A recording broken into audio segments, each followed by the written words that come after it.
Chers enquêteurs, bienvenue au château de Clère.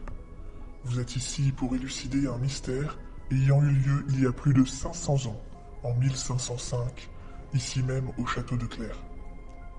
Les fantômes des suspects errent dans les lieux à la recherche de réponses et ne pourront partir en paix que lorsque vous aurez réussi à retrouver pourquoi Gersande est morte en 1505. Voici les faits.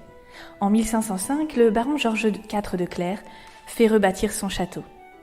Les travaux avancent bien, et afin d'égaler les constructions et restaurations du cardinal Georges Ier d'Amboise, il a fait venir une délégation d'architectes et artistes italiens travaillant pour Leonardo da Vinci, pour étudier le château et proposer des aménagements.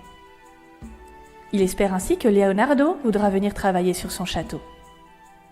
Évidemment, le cardinal Georges d'Amboise a voulu être présent pour accueillir la délégation italienne et constater l'avancement des travaux. Ainsi, toute la noblesse normande est reçue dans le château pendant quelques jours.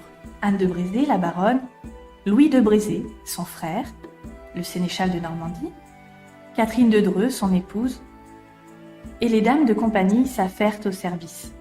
Constance pour le baron et la baronne, et Gersande, domestique personnelle du cardinal. Un soir, la prophétesse du village, Eulalie, est venue au château et a prévenu qu'elle avait eu une vision tragique. La mort va frapper le domaine. Le baron et la baronne lui demandèrent de rentrer chez elle et rassurèrent leurs convives, même s'ils étaient inquiets. Eulalie, malgré son apparente folie, est réputée pour dire la vérité. Le lendemain soir, Gersande, la domestique du cardinal, a été retrouvée morte dans la cuisine à la nuit tombée. Nous avons besoin de vous pour comprendre ce qui s'est passé. Nous comptons sur vous, chers enquêteurs. Votre plus grand ennemi ce soir est le temps. Ne restez pas ici, partez dès maintenant à la rencontre des personnages pour les interroger.